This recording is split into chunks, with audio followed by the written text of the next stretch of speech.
ಕಂಪ್ಲಿ ಪಟ್ಟಣದ ಪುರಸಭೆ ವ್ಯಾಪ್ತಿಗೆ ಬರುವ ಸರ್ಕಾರಿ ಆಸ್ಪತ್ರೆಯಿಂದ ಎಪಿಎಂಸಿವರೆಗೆ ಇರುವ ರಸ್ತೆಯಲ್ಲಿ ಇದೀಗ ಹೊಸ ಸೌಲಭ್ಯ ಆರಂಭವಾಗಿದೆ. ಸ್ಟ್ರೀಟ್ ಲೈಟ್ ಕಂಬಗಳನ್ನು ಮುಟ್ಟಿದ್ರೆ ಉಚಿತವಾಗಿ ಕರೆಂಟ್ ಶಾಕ್ ಸಿಗ್ತಾ ಇದೆ ಎಂದು ಸಾರ್ವಜನಿಕರು ವ್ಯಂಗ್ಯ ವ್ಯಕ್ತಪಡಿಸಿದ್ದಾರೆ.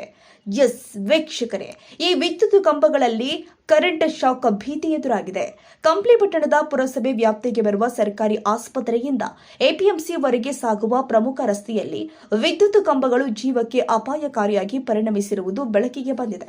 ಈ ರಸ್ತೆಯಲ್ಲಿ ದಿನನಿತ್ಯ ಸಾವಿರಾರು ಜನ ಸಂಚರಿಸ್ತಾ ಇದ್ದು ಶಾಲೆ, ಕಾಲೇಜು, ಸರ್ಕಾರಿ ಆಸ್ಪತ್ರೆ ಹಾಗೂ ಪೊಲೀಸ್ ಠಾಣೆ ಸೇರಿ ಜನಸಂದಣಿ ಹೆಚ್ಚಿರುವ ಪ್ರಮುಖ ಸ್ಥಳಗಳು ಇಲ್ಲಿದೆ. ಆದರೂ ಸ್ಟ್ರೀಟ್ ಲೈಟ್ ಕಂಬಗಳಲ್ಲಿ ವಿದ್ಯುತ್ ತಂತಿಗಳನ್ನ ಸರಿಯಾಗಿ ನಿರ್ವಹಿಸದೆ ಹೇಗೋ ಕಟ್ ಮಾಡಿ ಹಾಗೇನೆ ಬಿಟ್ಟಿರೋದು ಕಂಡು ಬಂದಿದೆ. ಇದರಿಂದ ಸಾರ್ವಜನಿಕರು ಕಂಬವನ್ನ ತಾಕಿದಾಗಲೇ ಕರೆಂಟ್ ಶಾಕ್ ಹೊಡೆಯುತ್ತಿರುವ ಘಟನೆಗಳು ಕೂಡ ಸಂಭವಿಸ್ತಾ ಇದ್ದು ಆತಂಕ ಹೆಚ್ಚಿಸಿದೆ.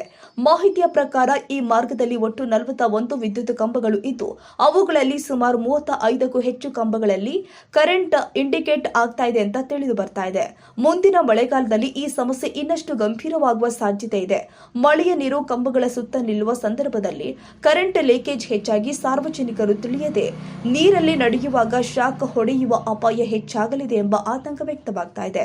ಈ ಬಗ್ಗೆ ತಕ್ಷಣ ಗಮನ ಹರಿಸಿ ಅಪಾಯಕಾರಿ ವಿದ್ಯುತ್ ಕಂಬಗಳನ್ನು ಸರಿಪಡಿಸಿ ಸಾರ್ವಜನಿಕರ ಜೀವ ರಕ್ಷಣೆ ಮಾಡಬೇಕು ಅಂತ ಸ್ಥಳೀಯರು ಆಗ್ರಹಿಸಿದ್ದಾರೆ. ಸಾರ್ವಜನಿಕರ ಜೀವಕ್ಕೆ ಅಪಾಯ ಉಂಟು ಮಾಡುವ ಈ ನಿರ್ಲಕ್ಷ್ಯವನ್ನ ಗಂಭೀರವಾಗಿ ಪರಿಗಣಿಸಿ ಸಂಬಂಧಪಟ್ಟ ಪುರಸಭೆ ಮತ್ತು ವಿದ್ಯುತ್ ಇಲಾಖೆ ಅಧಿಕಾರಿಗಳು ತಕ್ಷಣ ಕ್ರಮ ಕೈಗೊಳ್ಳಬೇಕು ಎಂಬುದು ಸಿದ್ದಿ ಟಿವಿಯ ಮನವಿಯೂ ಹೌದು.